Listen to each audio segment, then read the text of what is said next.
Good evening. Welcome to the Falls Township Board of Supervisors meeting for September 16th, 2014. We'll begin with the salute to the flag, please. I pledge allegiance to the flag of the United States of America and to the republic for which it stands, one nation, under God, indivisible, with liberty and justice for all. Okay, thank you. Mrs. Pullen?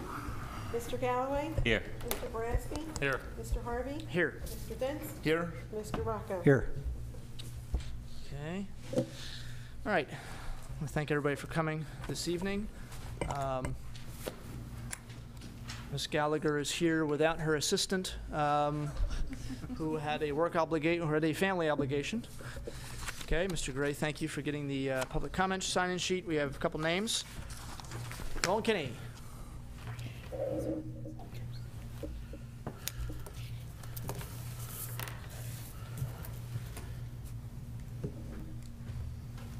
Good evening, gentlemen, ladies and gentlemen. Roland County, Falls Township. As you know, I'm going to hit you on EIT again. It's the only way to go. I cannot see us getting to pay this building off in a reasonable time without borrowing money, going to banks. Shouldn't have to. You had an EIT, 7 years, we have this building paid off. And everybody, and I don't care if you work in the township or work outside the township, all that money you pay comes back to our township. And you would be proud, and you can have a say in, I helped build that place. Not just my taxes, I did it. So all I need is three of you to put on your big boy pants and vote it in, and we got it made. What are we doing with 3 arches? The reason I asked this, how long has it been shut down? 3, 4 months? More than that, probably. Since April. Since April. 4, 9, 5 months. 5 months. So that's $2,500 we lost right off the bat. Lost? Well, we were charging her $500 a month for rent. And tonight, as I rode past there, I always look up there, the gates are open, and wonder if anybody's ever in there. But there was a car coming this way, a Chrysler, with 4 gentlemen, well, men in it, and they turned in there. And I tried to take my time going down to my son's house, looking in my rear view, and I never seen them come out. But do we have officers checking that every night? Absolutely. Mm-hmm. Yeah. Park Security stops by there almost every day as well. Okay. What are we doing with it? Anybody know? You want to talk about Parks and our rec department are working on a few different ideas. They have something's short-term in the fall, but they are having long-term discussions actually with Pennsbury Manor about doing some things there. So yes, they are working on a few ideas. Okay. And like I said to you, young man, when I seen last meetings, I was going to have the officer put cuffs on you tonight when I seen that big beard he had. I thought you were impersonating our manager. Your wife make you take it off?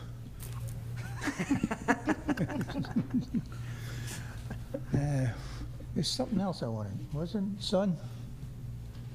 What do you mean you don't know? I'm getting old, I forget.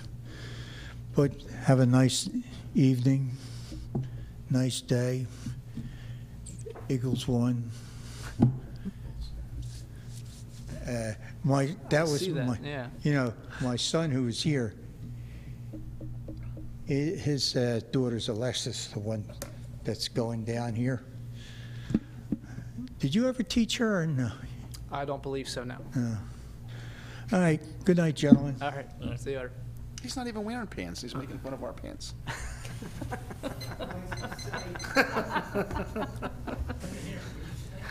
I said he's telling us to put on our pants. He's not even wearing pants. Nice legs. Next name on the list, Edgar Latuma.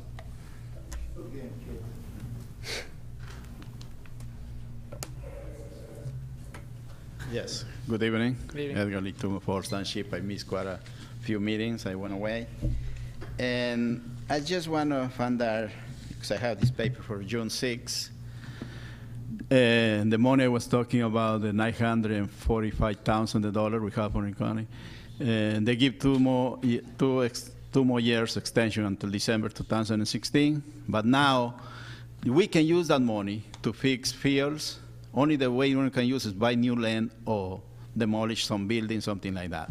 I think so now, maybe you guys consider it together. You have to come with 25% to get the $945,000. Right. Now we have a lot of fields, baseball, soccer fields.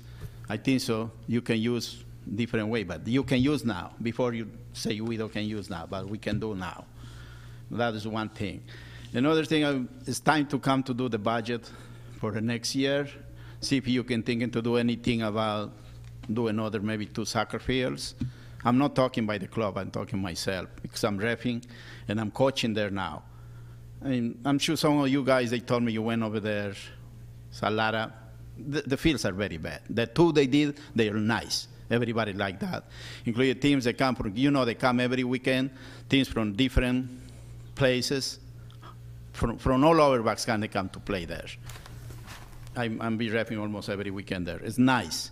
But the other fields, see if you can do something for next, because last year you told me they didn't have the budget, was short, but see if this year you can do something.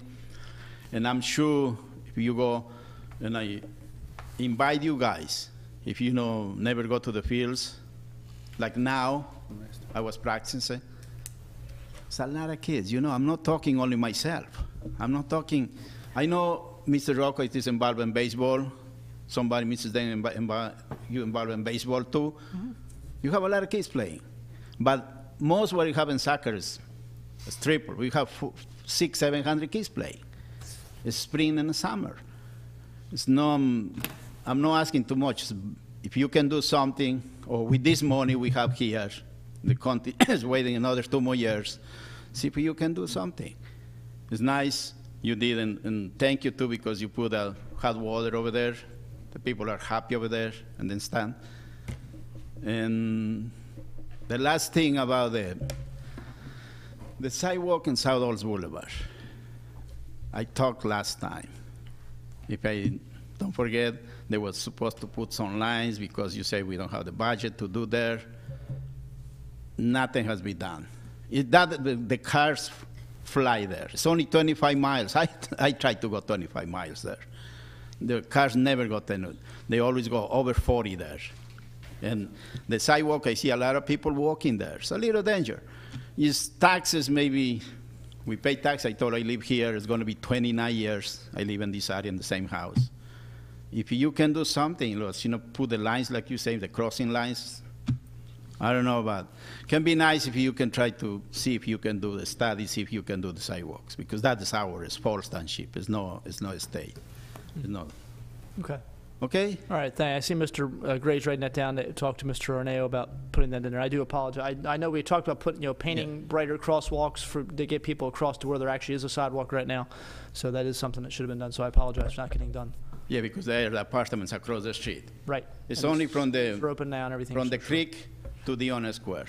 Right. That is that part over there on the right side coming from Ryan School. Mm-hmm. That's it. Okay. Thank you very much for hearing me. All right. Thank you. Thank you. Mr. Latuma, if you go to the township website on the Neighborhood Traffic Committee link, and you Yeah. think there's a traffic problem, you can fill out a complaint, and they can look into it. Right. It'll go to the police if you think they're speeding on a certain stretch of road. That's something new with the website. Okay. Okay. Complain to the police, maybe they. Well, there's a link on the website, under Yeah, okay. government, Neighborhood Traffic Advisory Committee. Okay. And the committee is made up of residents. They'll review it and do some study on the street and see if there's Okay. actual speeding or not. All right. Thank you very much. Sure. Sure. Thank you. Okay. Those are all the names on the list. Anybody else wants to speak? I see no hands. So the traffic committee. He's on his in route. Okay. All right, we were waiting, we're going to have some people from, as Mr. Dents was talking about, the Neighborhood Traffic Advisory Committee. There were some people that were going to come and speak about that, just to kind of give us an update of things they've done. They're on their way. Interesting, talking about soccer. I think that one of them had That's coaching soccer. coaching soccer somewhere, so he's actually on his way here. So we might come back and allow them to sort of do their presentation. So we're going to move to agenda item number 2, which is consider adopting an ordinance amending Chapter 116, which deals with dogs and other animals. This specifically came about because of complaints we were getting, supervisors from residents about dog waste being left behind, people not cleaning up after their animals. And so we did ask our solicitor to take a look at this ordinance. It was pretty old. It hadn't been updated in a while. The fines were very, very low, we felt. And so really this clarifies a lot of what is considered to be nuisance behavior. Specifically talks about removing any kind of, dog waste that's left behind on private property or any property that's not yours. And also with dogs that are making really kind of continuous excessive noise. This isn't the dog that, barks because, there's a cat running across the lawn, or it's not a dog that's barking because, they hear bagpipes or something. This is a dog. Jab at my dog. This is about dogs that just bark and bark and bark and bark and bark, and somebody leaves them out all night, or somebody just leaves them out all day while they're working, and the dog is barking for 5, 6, 7 hours. That's what this is about. So we don't want people thinking that we're just trying to stop every dog from barking. That's obviously not what we're looking at. This has been advertised, and was going to point out, let's see, in terms of the fines, we're looking at, in terms of the different fines, for 6, for anywhere from There's two sections. There's 2 sections. That's what I'm looking at. The $200. Section B talks about the dog waste. Is that correct? Section A would refer to the dog waste. Section sorry. B is actually related to vicious animals. Oh, the vicious, okay. So that there's a dog that is allowed to become vicious, and on the streets, the fines are a little bit more severe for those types of violations. Right, from $200 up to $1,000 for that. Correct. For the dog waste, $100 up to $300 fine for repeated violations. So, and obviously, if you do see somebody doing it, that walking their animal and they're letting the dog go wherever the dog wants to go and then leaving it there, it is illegal. It is something you can call the police for. If you know who the person is, obviously you can provide that information to the police. Obviously that would be ideal, so the police can take care of the situation as best they can. Comments or questions for Ms. Gallagher? Mr. Galloway? None. Mr. Boraski? None. Mr. Dents? I just wanted to say that this isn't a completely new ordinance. We're Yeah. just tweaking an old ordinance, especially the dog waste part, which needed to be done because it's a problem in several neighborhoods. The annoying dog that barks too much, which is my dog at home, this isn't something that we just wrote and changed. We have tweaked it a few times now because I have a dog that barks excessively and can be quite annoying. But I joke about it, but it's not a joke. This is to protect people whose dogs really are out of control and people that don't control their dogs. And it's been gone over several times, and this is as good as it's going to get, and it's a good ordinance. That's all. Mr. Rocco? I have none. Okay. Any public comment? See one hand. Motion to open public comment. So moved. Second. All in favor? Aye. Okay. Just while we're waiting for Mr. Mariani. Mr. Gray, this would be ordinance 1408. That's a cassette recorder. Okay? Sure, yes. Yeah, I'd like you to listen to something here.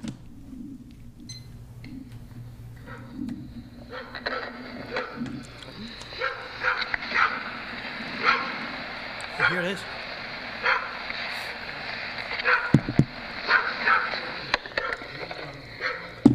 Now,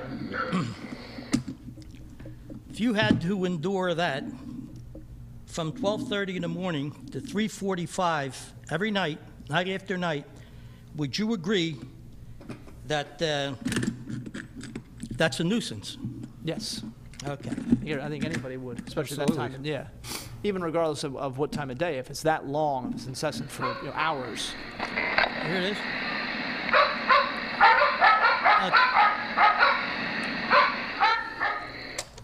Now that's a duo, okay? Now if you had to listen for that for an hour and a half at a time, would you consider that a nuisance? Yes, yeah, of course. Continuous. Sure you would. Yes, it's excessive. Well, so does the owner of these dogs. They know it, they just don't care. So if we go to this ordinance, it says it shall be unlawful for the owner of any animal to allow it to become a nuisance. They allow it anyway. So when it comes to the definition of a nuisance, if you go to 1116.1, for me, it's 2, 3, 4, and 5. Now, we're talking about the violations and the penalties, and I think this is where the problem is. The current penalties are not sufficient to encourage voluntary, responsible pet ownership. That's where our problem is. The objective of imposing a penalty is a deterrence. Stop this kind of behavior. The amount of any penalty, though, has to be sufficient to ensure that it will act as an effective incentive to compliance with the ordinance that we have. That isn't happening. So what I'm saying is I would like to see the increase in penalties to a minimum of $100 the first time, $500 the second time, and $1,000 the third time. Now, the ordinance reads that a penalty for every violation after the third is the same as the third. Together, of course, at that point with the cost of prosecution. Then it goes on to say, default in payment is caused by indigence or lack of sufficient assets. Does that mean that the violation then, since you can't get blood out of a stone, would continue without a penalty? So it should be clear that the continued violations after the third, this is what I'd like to see us do, and fourth and fifth, that an owner has no intention, he has no incentive to comply with this ordinance. Therefore, it seems reasonable to me to remove the cause of the nuisance by seizing the animal that's causing the nuisance. In these two cases, we might be ahead of the game if we remove the owner and left the animal there, okay? So if you go to 1610, it says it shall be the duty of an authorized agent of this township to seize and detain any animal that's causing a nuisance. Let's do that. What's the penalty for not policing feces? I didn't find this here. To the extent that the occupants of an adjacent premises, they're deprived of their ability to occupy, use, or otherwise enjoy these adjacent premises. Sometimes you can't go out because nobody polices their backyard. So that is covered in this. That's covered in the definition of nuisance shall mean that an animal is yeah, I know creating a what you're foul or saying, knocks but its owner. That's section that's part 2. an animal that reeks of offensive odors. I'm talking no, about a that's house that creating. reeks that way. Well, if the house itself is, that could be a code, but if it's the animal's waste that's causing the odor, then obviously it's the animal and therefore the owner's account. That's what this is. Seems to me that the problem we don't have the deterrence here. What I'd like to do is see you really put some teeth into this ordinance. It's a good ordinance, just needs a little teeth in it. Get an updated copy, and then that copy of that ordinance has to be given to everyone who would have to read it and understand it when they apply for a dog license. And then maybe we'll get a little bit of relief. Well, we don't handle dog licenses here at the township level. It's a county thing. So and obviously the county isn't going to ask you first off where you live and then hand this out for us. I mean, the ordinance, the penalties that were in here are stiffer than the ones that existed before. $100. It used to be, I think, 50 or something. I think it was 25. $25 was the original fine, was $25. So we've actually quadrupled the fine. Well, the one I'm We reading also- here, Well, Mr. Mariani, we understand we also have to create fines that we feel are going to be upheld by the courts. If we create, a $1,000 fine for a barking dog, judges actually, and that's, if you read, this is why it's written this way, up to, these fines are the maximum. The judge, whatever judge hears this case, could actually institute a lower fine or not fine at all. yeah, of course. But what I'm saying is, you're saying 25, 50, 100, Right, that was the old one. well, that's Now ridiculous. it's 100, 200, 300. Well, we agree. That's why we increased it. Right, and I'm That's why saying, it's 100, 200, I don't think 300. 300 will do it. Okay. But I'm telling you that if we institute a penalty of $1,000, and I mean, I understand, I sympathize for anybody that has to deal with dogs like that. I used to have a situation like that in a previous place I lived. I'm telling you, if we impose and suggest a $1,000 fine, that no judge is going to award a $1,000 fine. I said $1,000 I know, fine. even for the maximum, even for a third offense, If they the won't do third, it. fourth, They won't do it. well, then And I'll bet they go over so 300. we're trying to be realistic with it. So okay. and make it work. But I appreciate your input. Okay, thank you. And it is, like I said, it is a more stiff penalty than what existed before. And that's what we're trying to do. It's unbelievable. Any other comments? Motion to close public comment? So moved. Second. All in favor? Aye. Any other board comments or questions? None. No? Okay, we're looking at resolution 14-08. Is there a motion to approve? So moved. Second. All in favor? Aye. Aye. Okay. All right, I do see that Mr. Watkins has come in from practice. He's going to be some good advertising here for the Fall Soccer Club with his sweatshirt on. Yeah, we just kind of moved ahead, Mr. Watkins. We knew you were coming, but feel free to give us. You were going to give us an update on the Neighborhood Traffic Advisory Committee. Excuse my attire. It's okay. My name is Tim Watkins. Good evening, supervisors. Part of the one of the members of the Neighborhood Traffic Advisory Committee. We started back in May. We had a meeting usually the first Monday of every month up until this past week or so. What I do is we provided a report. I'm not sure, Mr. Dents, if you had sent that out to the other. Not yet. Okay. Well, I don't know if we have any more changes we need to make to that, but I can give you a sort of a high-level snapshot of what we've talked about, what we looked at, some of the recommendations we've brought together with the traffic engineer, Mr. Dents, Lieutenant Airy behind me, and myself and Tom and Rich, who are on the board members from the township. So, as I said, we started in May, our first meeting. The idea behind the committee was to solicit information from the citizens out there where we might have some traffic issues within the township. And of course, we know lots of them, and we can name the streets around there: Trenton Road, Bakefield Road, some of the other different streets that are or roads that are in the township. So, on an initial meeting, we went over some the traffic calming handbook that was out there back in 2001. We went through that, kind of pushed around some ideas of what we could institute as far as to help calm traffic that we have out in the neighborhoods and the roads here in the township.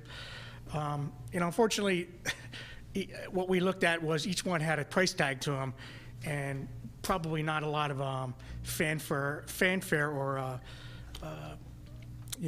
people who were going to say that's what we want, because I think we pushed around the idea of having speed bumps, and that was pretty much looked at from the folks here in the Public Works and the Police Department as an example that it really probably was not something we wanted to do. So we looked at other issues in the township, supposed hotspots. So I'm going to go through some of the hotspots that we identified. Let me take a step back. There is a website out there, township website. It's the Traffic Advisory Committee's page, and there is a form that you can fill, electronic form, and that's what we're trying to tell the public to.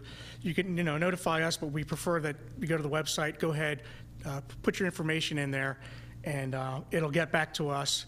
We'll look at the issue with amongst the board that we have, and then try to come up with some recommendations, and then try to take our ideas and implement them to where these hotspots are, to hopefully calm or curb whatever. In general, a lot of times it's speeding or stop signs. That seems to be the two big major issues we have within the township. So again, I'll go through some of the actions that we've talked about over the last couple months here, and hotspots and actions. One of the first things that was brought to light was the Lakeside Drive, and there was issue with folks speeding up and down the drive there from all different ends. It's a big drive, as Mr. Dents knows, and so we also noticed that there may be buses doing that also. We're trying to control that. We actually had the police department go down there and speak to the school, speak to the bus drivers to say, can you slow it down, please? And that pretty much seemed to work. And I think the friendlier approach, if you will, worked. We reached out, and it pretty much, I think Lieutenant Eric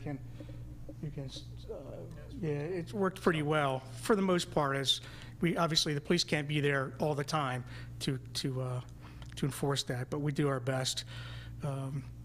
We also looked at Lower Thornridge Drive, where there was some issue brought to light that, again, it was speeding. So we went ahead, and the police department set up, the recommendation was to set up what we call the speed spy, which essentially is a device, and you can help me out here if I'm wrong, but we'll post it someplace where it's not conspicuous, and it'll basically give a really good sampling of what, the amount of cars coming through that intersection or that street, and the actual speed.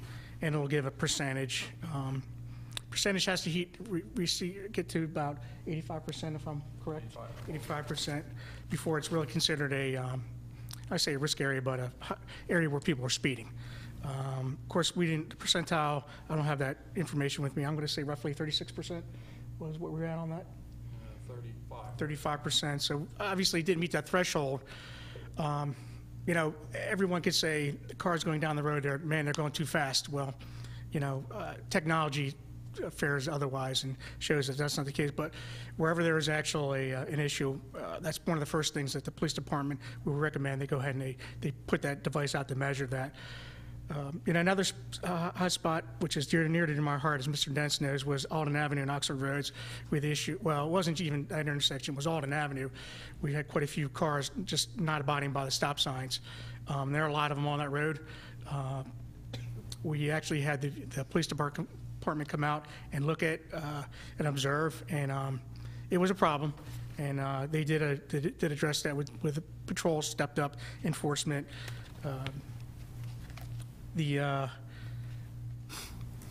We came out from, I believe the dates were probably around Memorial Day weekend and till the end of July, where they actually had the details there. And there was 122 citations issued on that road itself for stop sign violations. So you see the enforcement hopefully is working. We don't know if it's individuals within the neighborhood there. Most likely it is. And unfortunately, maybe some were cited 2 or 3 or 4 times. Living on the corner of that street, I can tell you it seems to be slowing down a little bit.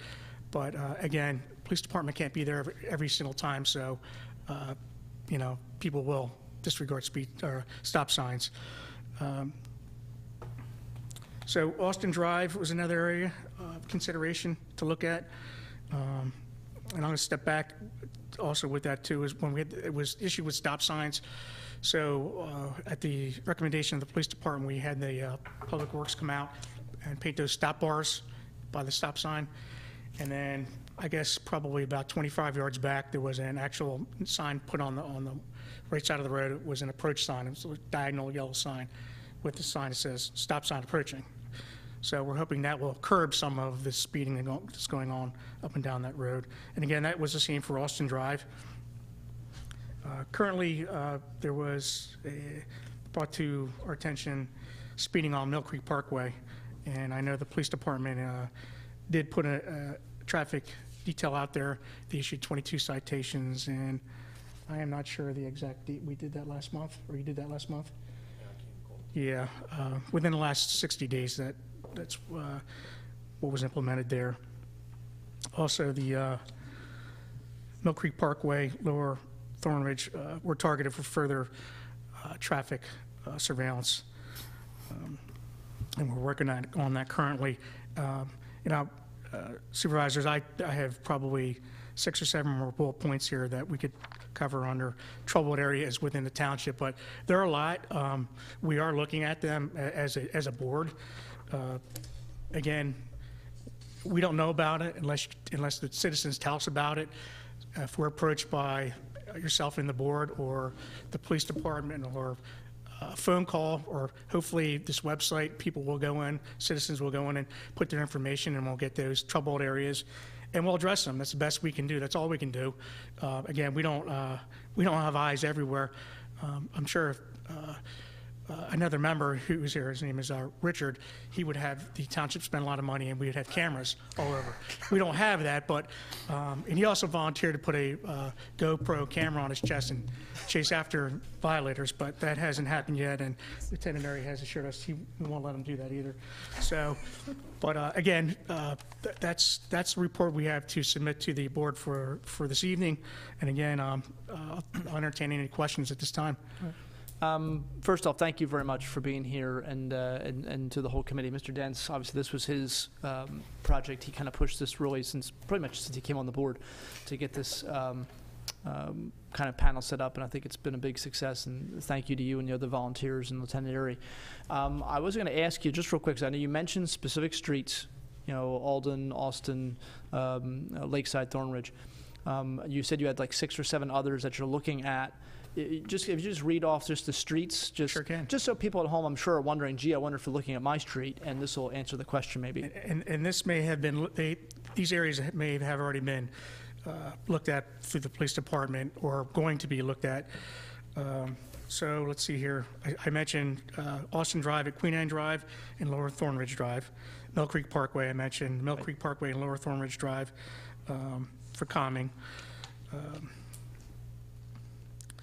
Stevens and Valley Roads, which is at the other end of Alden Avenue. And there was one that, I'll go through another couple roads here. Hedgegrove and Winding Way and Makefield Road, there are issues of between Pennsbury Heights and Hedgegrove Grove where these school crossings are at.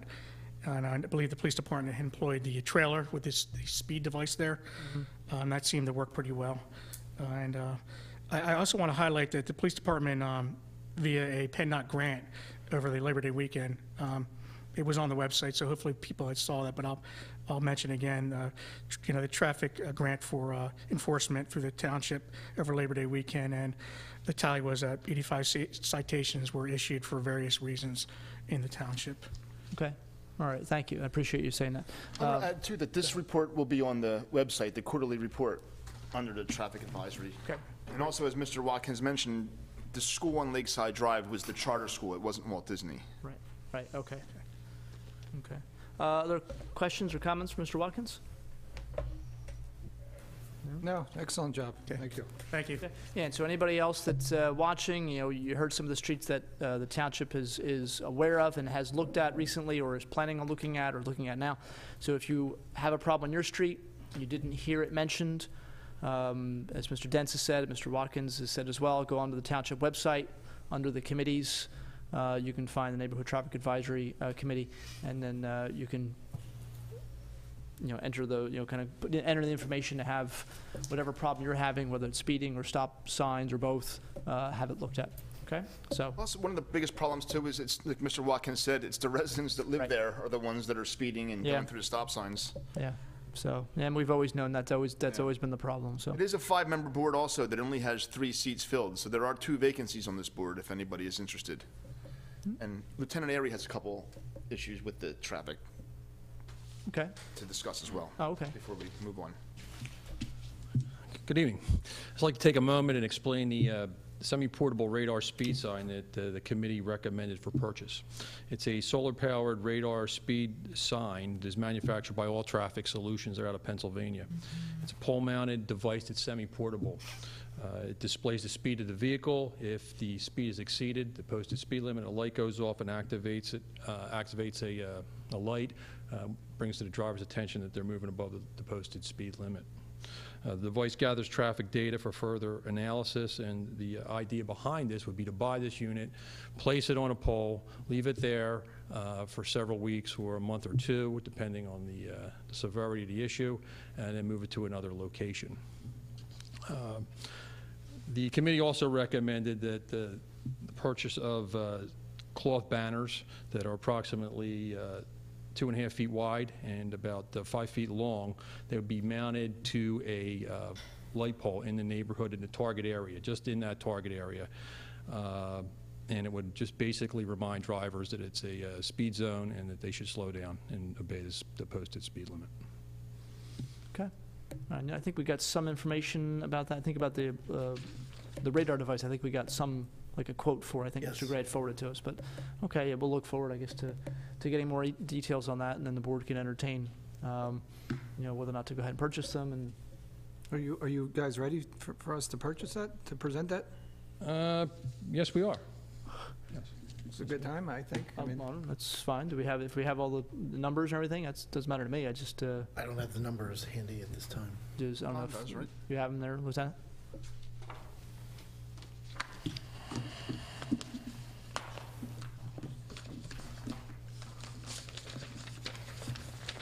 And if not, we can definitely do it the first meeting in October. The device would be $3,414. It's from, it's manufactured by All Traffic Solutions out of Pennsylvania. Has a warranty of 1 year. Okay. And Lieutenant, you said this gathers data? It does. You'd have to go out on scene. There's an option where you could do it electronically via the internet, but this unit here, you'd have to go out and take a jump drive. Actually, you go out to the unit and you can download the information on the vehicles. It gives you a number of the vehicles traveling on the highway, the speeds of the vehicles. Those vehicles exceed the 85th percentile, and those vehicles that are speeding. So it's a lot like the speed spy, except this displays. This is a permanent, semi-permanent device. Right. It's a semi-permanent, as opposed to the trailer, which we move every day. Okay. Yeah. All right. Yeah. Yeah, well, we have at least the price for that. The cloth banners we can obviously look at sometime, maybe next meeting or something. But if there's interest in purchasing this device now, Sure. I'll make the motion to purchase the speed device for $3,414. Seconded. Okay, motion made and seconded. Any public comment? Didn't think there would be. Okay, Mrs. Poland? Mr. Galloway? Yes. Mr. Boraski? Yes. Mr. Harvey? Yes. Mr. Dents? Yes. Mr. Rocco? Yes. Okay. Thank you, Lieutenant. Thank you. Appreciate it. As you can see, this committee's been working very hard. Yeah, they all have. take this very seriously. Yeah. And we made some great progress. Absolutely. So again, thank you to you and to the committee, Lieutenant Airy, for all their work. Okay, let's move to agenda item 3, which is consider adopting an ordinance amending Chapter 173 dealing with peddling and soliciting. Ms. Gallagher, want to give us an idea of some of the changes we're making to our policies and procedures? Sure. This is a comprehensive change to the current peddling and soliciting ordinance. Two of the main things that it will do is establish that individual property owners are permitted to post no soliciting signs on their property. And if a solicitor violates that no soliciting sign, it would be a violation of this ordinance, and they could be cited under this ordinance. The other thing it does is it establishes basically a no-fly list. Residents can submit their name and address to the township, who will maintain a list. And when somebody comes in and applies for a permit, they will be given that list, and they can't go to those property addresses. So there's 2 avenues that the residents can use to prohibit these individuals from coming onto their property. Like I said, this is a fairly comprehensive change, but those are 2 of the main things that are changed in this ordinance. So explain again how a resident could get their name on this no soliciting list? They're going to contact the township. I believe we have it set up to go through the township manager right now. So it would just be, and I don't know that we have a form set up quite yet, but we can certainly create a form that can then be submitted. When it's ready. Correct. Yeah, I spoke to the website developer as well, so I think we'll be able to offer them an opt-out right on the website. Yeah, I think we can, it can just be as simple as checking a box on the website and signing up that way. Okay. Yeah, just for clarification, so people understand, especially as we get closer to the first Tuesday after the first Monday of November, that any kind of no soliciting list that we have here, does not apply to religious or political speech. This is solely for people that are coming in doing business. We're not allowed to limit political speech or religious speech, and I would assume everybody would understand that and appreciate that nobody wants their political or religious speech limited. And so if someone's coming to the door to talk about political issues or any kind of religious issues, that's not something that comes in here. Those people don't have to apply for solicitation permits. That's only the solicitation permits are for people that are selling something for Verizon or Comcast or some electricity provider or somebody selling furniture out of a truck or something something like that. A big truck. Steaks or something like that or whatever. And it does also prohibit the sellers of these goods from parking trucks on residential streets. Okay. So All right. it will limit the activities that we weren't capturing before, but Yeah. the requirement of the permit and that sort of thing was already in place in the township. Right. Yeah, this is picking up on a couple things just have become nuisances and gotten some complaints about and just decided to add a few things to make it a little tighter. So That's correct. comments or questions for Ms. Gallagher? Mr. Galloway? No questions. Mr. Boraski? No. Mr. Dents? None. Mr. Rocco? I have none. Any public comment? See no hands. Okay, this will be ordinance 1409. Okay, is there a motion to adopt ordinance 1409? So moved. Second. All in favor? Aye. Okay. All right, another ordinance adoption, Chapter 168, Parks, Section 10, Alcoholic Beverages, Chapter 96, Amusement and Special Events. Ms. Gallagher. Thank you, Mr. Harvey. This ordinance will amend Chapter 168 as well as Chapter 96. The amendment to Chapter 168 is fairly straightforward. It would permit the sale, consumption, and distribution of alcoholic beverages in the parks if a special events permit for same is granted. The amendments to Chapter 96 are, again, comprehensive. What we're doing here is establishing certain procedures for the application of all special event permits and establishing certain criteria under which they will be permitted. It also establishes additional criteria for if there are alcoholic beverages involved. Obviously, we need to be concerned about township's liability when there are alcoholic beverages being consumed on township property. This requires them to sign a rather hefty indemnity form, which we've prepared and forwarded to Mr. Gray so he has it on hand. We also require that they obtain special insurance that protects against liquor liability, as well as licensing from the Pennsylvania Liquor Control Board. And again, this is very comprehensive review. The version that was advertised has a very slight difference from the ordinance that is in front of you tonight. The ordinance in front of you tonight adds the Chief Code Enforcement and Zoning Officer and the Township Fire Marshal to the list of those reviewing the permits. And it also adds that a site plan must be submitted or a sketch plan. We're not talking about a full engineered plan. It's just a drawing of how everything's going to be set up at the event. Those are the only two differences, though. Okay. Comments or questions from the board? Mr. Galloway? No questions. Mr. Boraski? Is it limited to the amount of events per year? It limits the amount of events occurring at any given time to one at a time. So theoretically, you could have 365. But it does not say you can have that a certain vendor can only have so many events per year. That will be limited by the terms that are placed on the Pennsylvania Liquor Control Board's licensing. So the caterer's license that it normally applies, they can only have so many events off premises. Mr. Dents? So a caterer's license is already regulated by the LCB, is what you're saying? Heavily, yes. Okay. No, that's all. And the approval of this is at our discretion?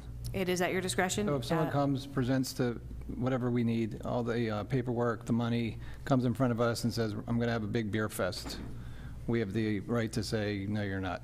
That's correct. The five of you always have discretion to act in the best interest of the health, safety, and welfare of the residents of Falls Township.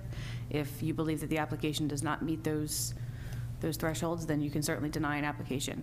Only events involving the sale, distribution, and consumption of alcohol are set to come in front of you by this ordinance, though. So you're not going to start seeing a slew of these coming in. Right. Okay. Thank you.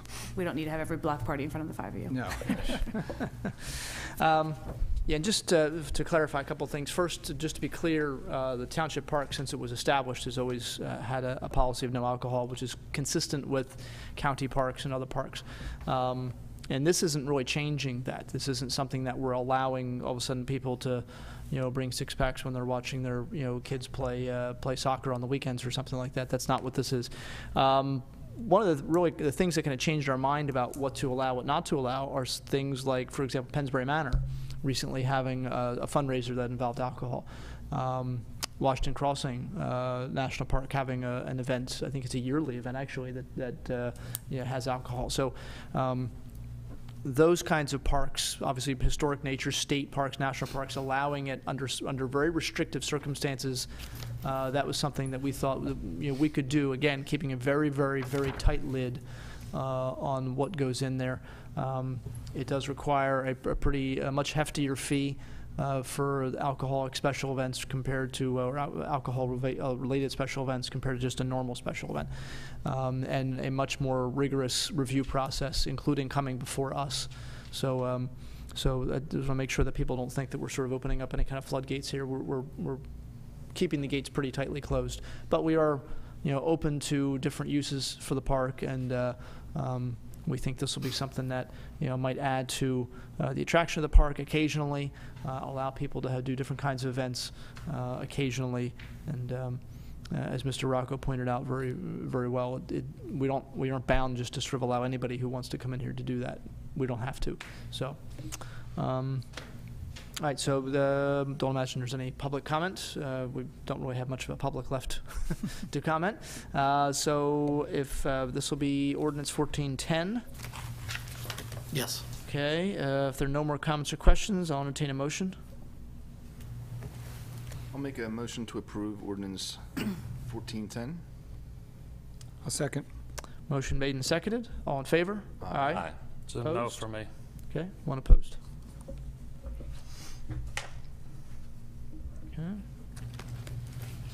right, next item on agenda item number 5 is to consider authorizing advertisement, amending the zoning ordinance, Chapter 209, rezoning certain lands identified as institutional and neighborhood conservation residential to age qualified. This specific request to rezone a parcel of land deals with the former St. Joseph the Workers School and Church. As I guess many people know, it's been in the media quite a bit over the past couple of years. The property, starting out just as much of the property around St. Joseph the Worker Church, was sold to a developer who was going to put in age-restricted housing. That deal went through maybe 2 years ago, or a year and a half ago. It was approved by the Archdiocese, approved by the local parish, the local pastor of that church. And then subsequently, this past summer, the church itself was closed by the Archdiocese. And so now the developer has always had an option to purchase or to, the rest of that property. As of right now, I think he's rezoning everything. The whole, this is what he's asking for both what was going to be his original plan and now the former school and the gym as well as the church. I believe that's correct, yes. Okay. What we're doing now is not approving that rezoning. We're just approving the process of authorizing this so that it can be advertised. And Ms. Gallagher, I'll let you explain what happens when advertising occurs for a zoning change like this. Correct. This is not a run-of-the-mill ordinance like we just did with the last few, where we just advertise in the paper and then there's a discussion. This actually is going to be a full public hearing. The surrounding properties would be required to receive direct notice from the applicant. The property owners that actually own the property would have to be notified, and the property itself, a week prior to the hearing, would have to be posted with one of those big orange signs indicating that the zoning would be changed. It would also have to be advertised in the newspaper, and then a full hearing with an opportunity for individuals to speak and express their favor or opposition to the application would come in front of you. As property owners, obviously the individuals have a right to sort of, make their case about what they want to do and why this should be something that we should do. And again, just to clarify, this is just authorizing that advertising process. There will be a full hearing. People can come and speak. Actually, they go before the Planning Commission first. They have to go before the Planning Commission, and again, this is just for the zoning. This is not for the full-blown Project. land development. Right.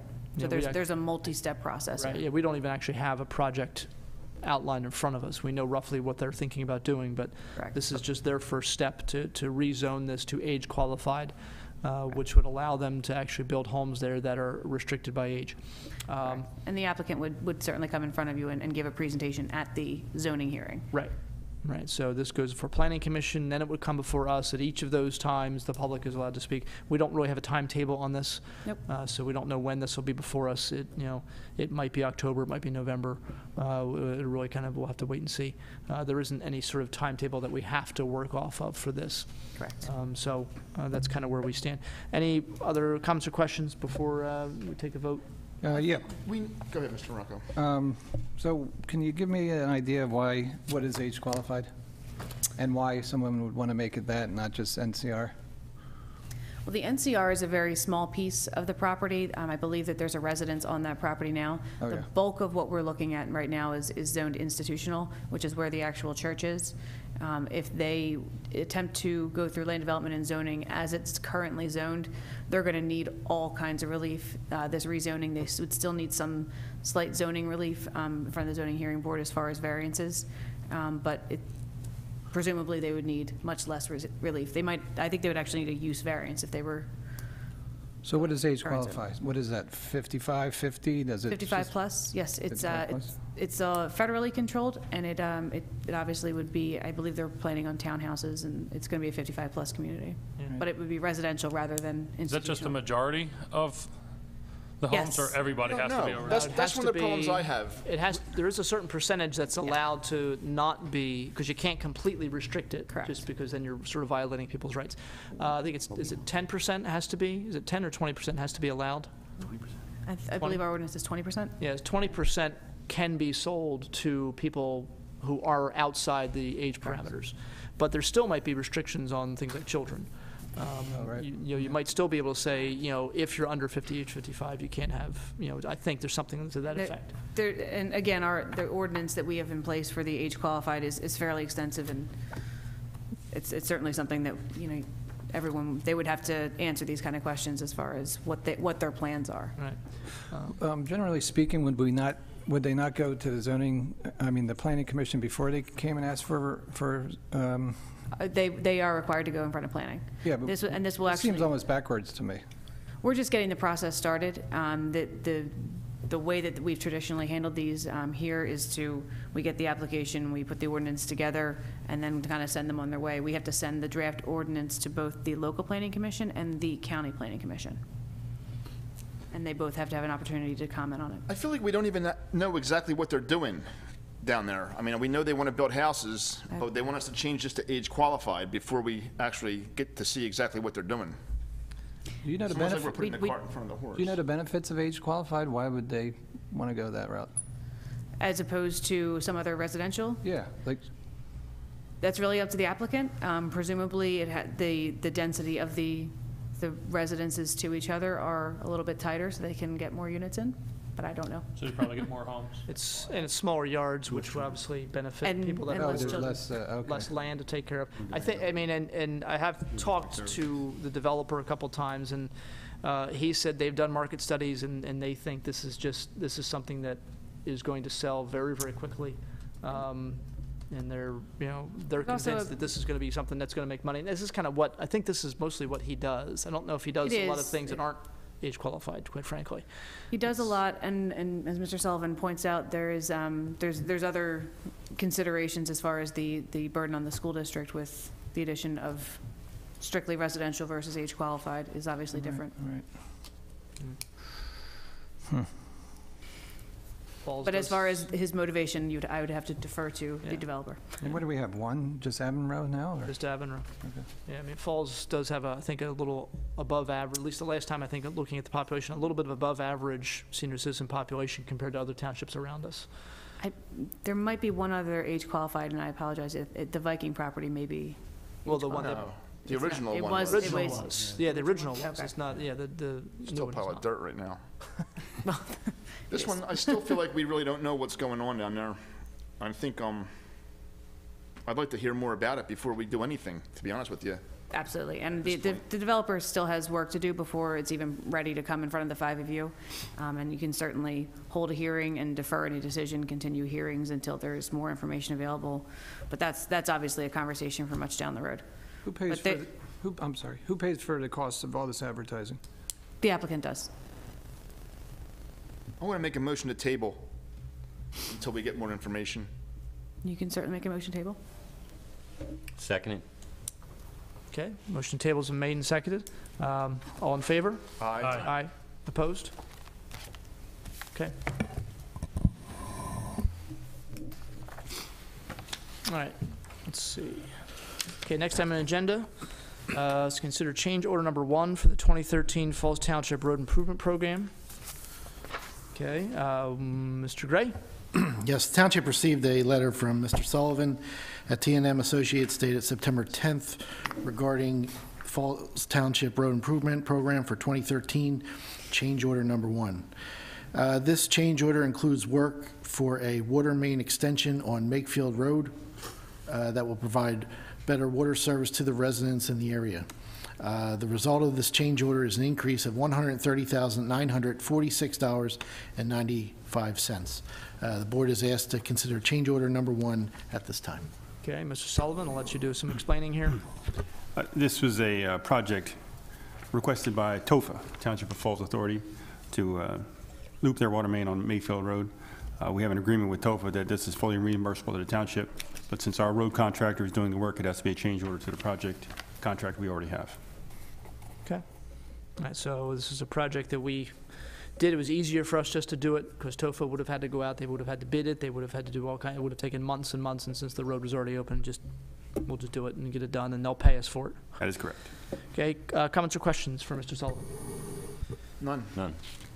Yeah, I do. The additional costs as requested by the Water Authority, $5,946.95. There was additional work that had to be done after they opened the road and found a 12-inch water main instead of 8-inch, so there's some extra work, and TOFA has approved that additional cost as well. Okay, thank you.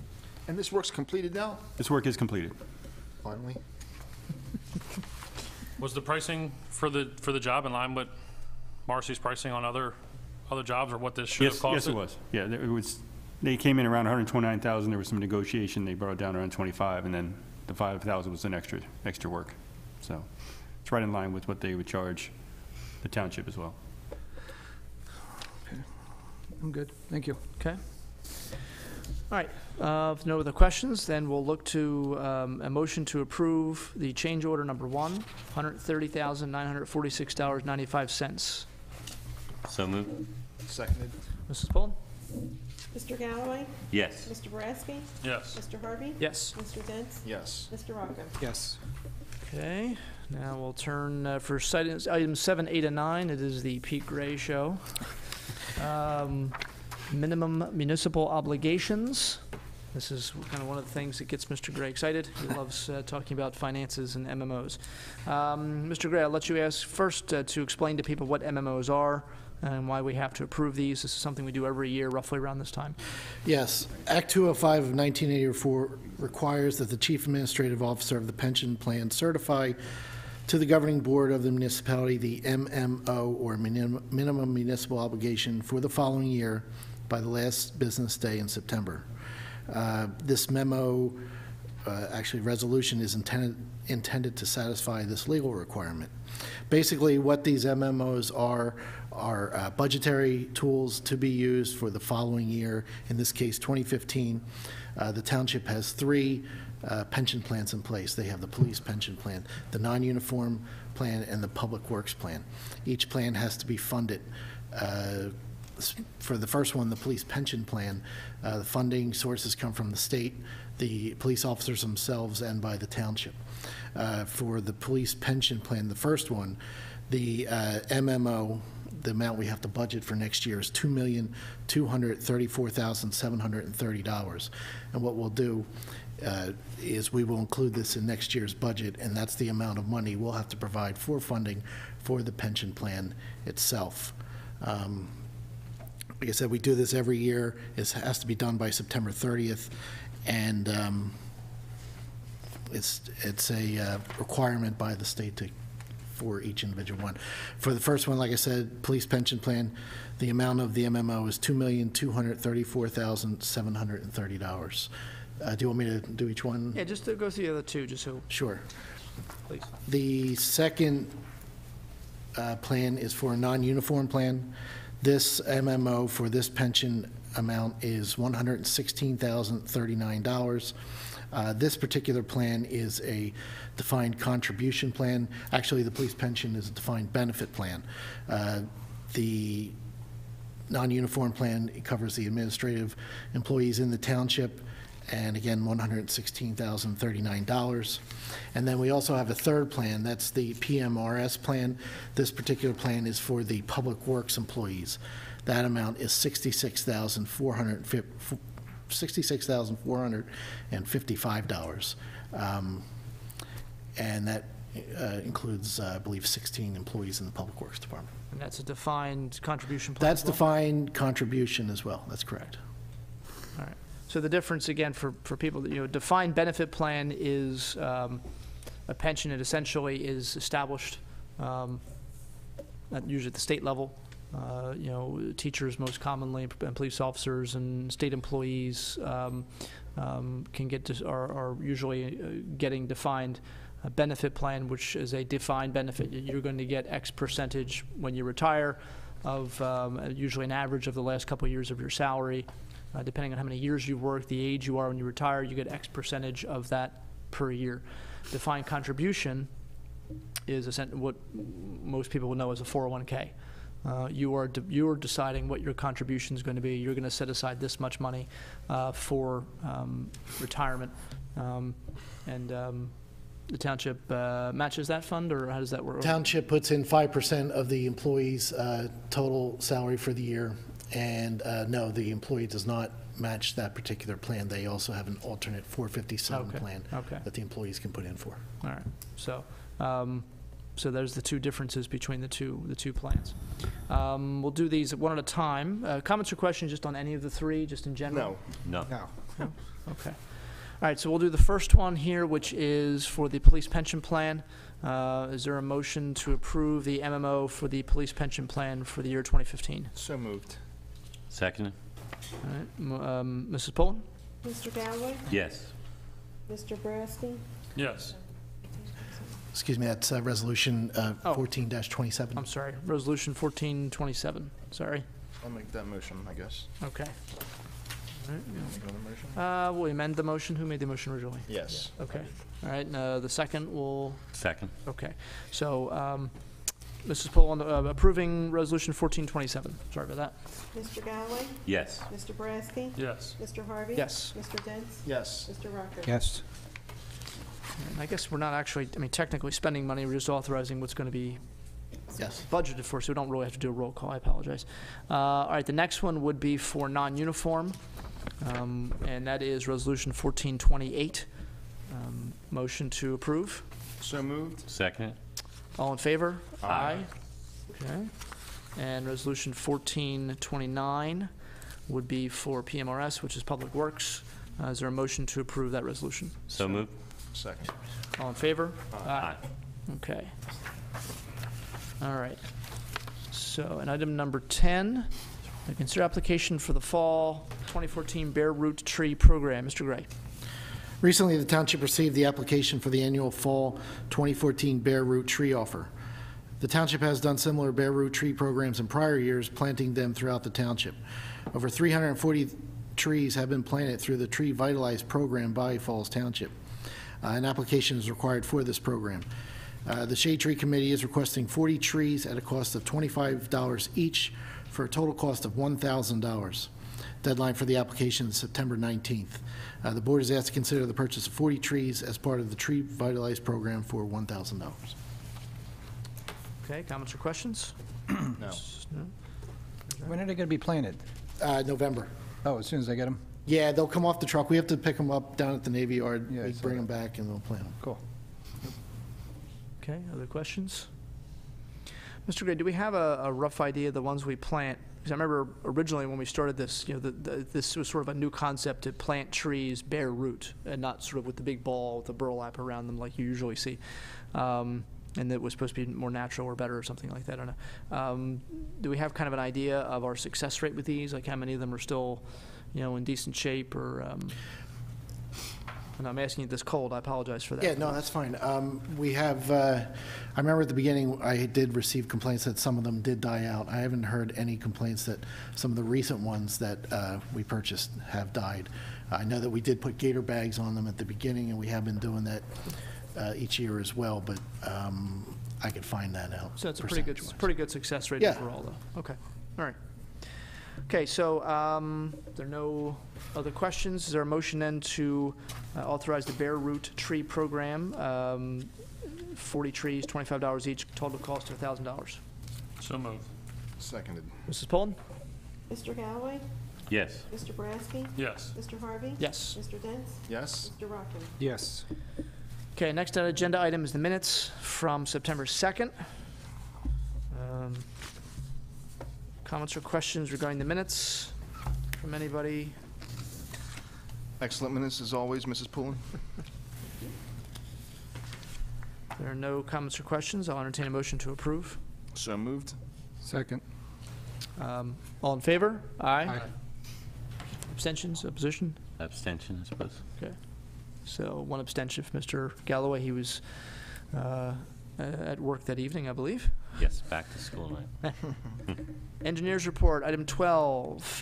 Mr. Sullivan, I'll let you get some good news in before I ask Mr. Dents to comment. It's all good news tonight, Mr. Harvey. At the boat ramp, after an extensive search, the contractors finally located some piling caps with solar lights, and they should be installed by the end of this week, at which time they'll also remove the old piles that they pulled out of the river. 2013 road program work is 100% complete on Hedge Road Drive, Floral Drive, Valley Road, Kirby Drive, and Peaceful Drives. On Rice, Fletcher, Floor, and Walton Drives, all work is complete with the exception of the wearing course. And on Bernard Drive, the first half from Angela Avenue to Share Drive, the work is substantially complete. Right now they're topsoiling and seeding, and soon be finishing the driveways and apron transitions. For the second stretch of Bernard, where we thought a water main might have to be replaced from Share Drive to Stony Hill Road, it turned out that we never encountered the water main when installing the storm sewer pipe. So that was a very good outcome to that particular potential problem. That work, the storm sewer work will be done in the next day or two, and then they'll go back and do curbing, sidewalk, and then the base course. And once that's all done, they'll pave the last 5 streets in the program and wrap everything up. Okay. Comments or questions for Mr. Sullivan? Mr. Galloway? No questions. Mr. Boraski? No. Mr. Dents? Road program's coming along nicely. Luckily, we don't have to replace that water main. Rice Drive looks great. I know there's a couple people that have a few minor issues that are being fixed, but it does look great. Thank you. Okay. Mr. Rocco? I have none. Okay. I don't have any either. So I appreciate your work, Mr. Sullivan, and motion to approve the engineering report. So moved. Second. All in favor? Aye. Okay, bill list is in the amount of $2,689,857.91. Of that, roughly 2.7 million, 2.3 million is salary, health insurance, the road program, and the purchase of a new street sweeper. So again, that's 2.3 out of the 2.7 is just those 3 items. And obviously there's other things involved in here, lighting and legal fees, engineering fees, gasoline, things of that nature. So comments or questions on the bill list for Mr. Gray? No. Okay. Is there a motion to pay the bills, $2,689,857.91? So moved. Second. Mrs. Pullen? Mr. Galloway? Yes. Mr. Boraski? Yes. Mr. Harvey? Yes. Mr. Dents? Yes. Mr. Rocco? Yes. Okay, we did have an executive session before our meeting. Mrs. Gallagher? Thank you, Mr. Harvey. The board met in a brief executive session to discuss a matter of litigation and a matter of personnel. Okay, thank you. Manager comment, Mr. Gray. Yes, just a few items tonight. Several extensions, land development extensions. The first one is regarding premium excavating. Township received a letter from John Koopman dated September 3rd requesting an extension on this project until December 31st. The board is asked to consider this land development extension. Okay. Any comments or questions? None. Is there a motion to grant the extension to December 31st? So moved. Second. All in favor? Aye. Township, Opposed? Okay, go ahead, sorry. Township received a letter from Alan Toadvine dated September 3rd regarding a extension on Puss in Boots Tavern. This extension is till November 28th. The board is asked to consider this extension as well. Comments or questions? Is there a motion to grant the extension until November 28th? So moved. Seconded.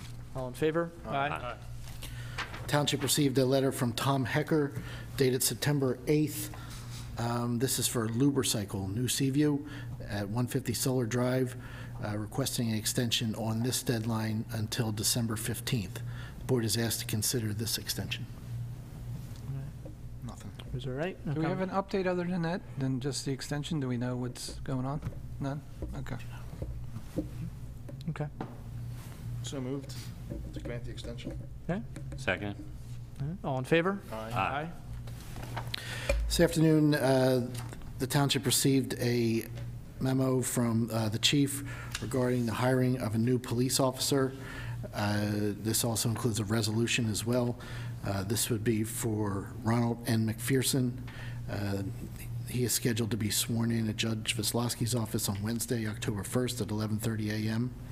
The board is asked to consider resolution for the hiring of a new police officer, Ronald N. McPherson. Okay, it's resolution 1430? Yes. Right? Okay. All right. I'll make that motion. Okay. Motion made. Is there a second? Second. All in favor? Aye. Opposed? Okay. This coming Thursday at 7 p.m., September 18th, PICO will be holding an open house. They will be discussing reliability issues for residents in relation to all the power outages recently in the lower end, including Falls Township. Again, this is at Penwood Middle School this coming Thursday, September 18th at 7 p.m. Also, the Morrisville Municipal Authority Mylars are ready for signature. And that's all I have. Okay. Pete, could we get that on the website, that Penwood meeting? Yes. Yeah, can you give an update on the streetlights purchase and bid spec? Streetlight bid specs were advertised last Friday. Bid specs are available for pickup here at the township, actually the engineer's office. And we are looking to have a bid opening, I believe it's in early October. October 3rd, October 3rd. and we have 4 plan holders at this time. I'm sorry? What? 4 plan holders, 4 people who picked up plans. Oh. Okay. Yeah. I do think one of the things we talked about is holding off on the actual purchase of the lights Until we, yeah. because, quite frankly, we don't necessarily have a place to put 2,500, new LED heads for streetlights. But one of the things I know we were going to talk about making sure we could keep that price that was first quoted to us if we were going to wait a few months, because we still have to, obviously, we bid the process. We have to have the bids come in, have them reviewed, whoever's going to install them, and then we can start purchasing them when they're ready to install them. Yes, we will be getting a revised quote with an extension on that date for that same price that should be insured. Okay. All right. And I know we had talked, you mentioned the meeting at Penwood day after tomorrow for PICO. I know we've talked about having them come maybe to one of our meetings or to a special meeting here. You've been kind of working with them on that? Yes, I have. I've been talking to the PICO representative. We are shooting for early October for that meeting here at the township. They wanted to have their meeting at Penwood Middle School and then give some time to get some feedback and then potentially have one here at the township in early October. Okay. All right, thank you. Oh, just one more thing, Pete. Verizon came in and ran some FiOS maybe 2 months ago in some of the Felsington area. This is probably a good time for them to come back and plant some seed and re-topsoil. If you could reach out to them, that'd be Yeah, I great. know there was one gentleman on Taylor who had complained to me, and I did put him in touch with the Cable Advisory Board, Mr. Renson, who was going to go out and talk to him and take a look, and then he was going to reach out to Verizon, but, yeah. So I don't know if it's the same person or not, it might be, but, you know, they did some, no, actually, I think it was Comcast, actually, because I think Verizon had gone on this gentleman's property and had damaged a Comcast line, and Comcast had to come out and fix it, and in the process of fixing it, they really kind of mangled this guy's backyard. So, but either way, I mean, Yeah. I'm sure there's some issues for Yeah, my neighborhood, Verizon they as well. put them boxes, and they're, you know, starting to, I guess they settled, so. Okay. I know a guy that has one that's been uncovered for like 5 years, just got a empty box with no cover on it in front of his house. You? No, they finally covered Oh, they finally covered it? Yeah, they finally covered I'm it. teasing you, I know it's No, that empty. it was It's like a, uncovered for a long no, it was time. like a year, I guess. And I think it was Verizon, when they were coming and lay the lines, they saw it was open, They and, put a lid on it yeah, finally? yeah, because when I left, the Comcast, you know, pylon was still there, so that was their solution.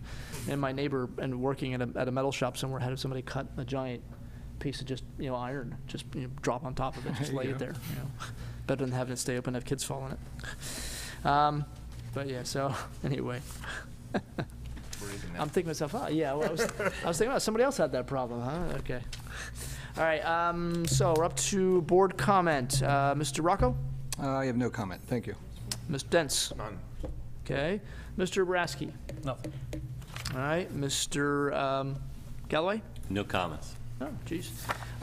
Two things I'll bring up. I did mention leaving our staff meeting this evening, or this afternoon, rather. A gentleman had come in, Mr. Coffey, I think his name was, who lives over, actually, I think on Independence Drive. And he had come to the Township building for one purpose and one purpose only, which was to thank whoever it was who was so quick at replacing the streetlights that were out on and around his house. That was the only reason he came in. And he said he had called about it, and I think he said he'd come in about it and said something to somebody working here. He didn't know who else to reach out to. And he said within a matter of a couple days the light was fixed. And then there was another one that was out. He noticed that one. That was fixed right away. So I mentioned he didn't know if he'd be able to come back, but he was told, well, Joe Arneo was the person you want to thank. He's the foreman for Public Works, and Mr. Coffey saw me in the parking lot, was talking to me about it.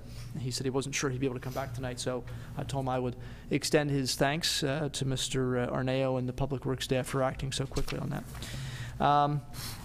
And I did want to mention, and it's funny because I'd kind of forgotten until she just walked in the room, that a resident had reminded me that in a phone message that this is the the 200th anniversary of the writing of the Star Spangled Banner.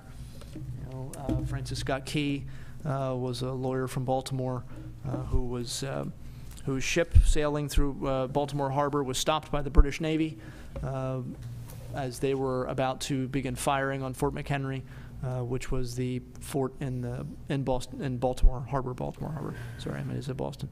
Baltimore Harbor, and took him captive, took the other members of that ship captive, and essentially were taunting them, letting them watch the bombardment of Fort McHenry, which they were sure they would be able to easily bombard and crush the fort, and then invade Baltimore, which was a major port at that time, and then begin their reconquest maybe of the United States. And of course, the bombs bursting in air and rockets' red glare. When the morning came, the flag was still flying above Fort McHenry, and the British had to retreat. And Francis Scott Key, of course, wrote the poem, which eventually, in the 20th century, was turned into our national anthem, put to music. So I think, ironically, the music was actually a British drinking song. They just took, just took the music from it, and just, I guess, we get the last laugh. But I want to thank all the members of the board and professionals for their work in putting together tonight's agenda. And let's see, wish a happy Rosh Hashanah to all our Jewish residents here in Falls Township. That's next week. One last announcement. Thank you, Mr. Dents, for reminding me of this. The Levittown Fire Company, Colonial Hall, is hosting an event Saturday, October 11th, 7 p.m. to midnight. Jerry Blavitt. Everybody knows the Geeter with the Heater. Live and in person, oldies but goodies dance party at the Levittown Fire Company #1. Advanced tickets only. Okay, $35 per person. Includes food, drinks, all the drinks. There's also a cash bar for anything above beer and soda. There are a couple of numbers here to call. I'll ask Mr. Gray if we can have this posted on the website or the TV channel so people can get the numbers. Colonial Hall again, Levittown Fire Company, October 11th, 7 p.m. to midnight. So, thank you for reminding me of that. It's not like it's this big bright thing looking right at me. I still was, I don't know, zoning out on it. So, with that, I'll entertain a motion to adjourn. So moved. Second. All in favor? Aye. Okay, thank you.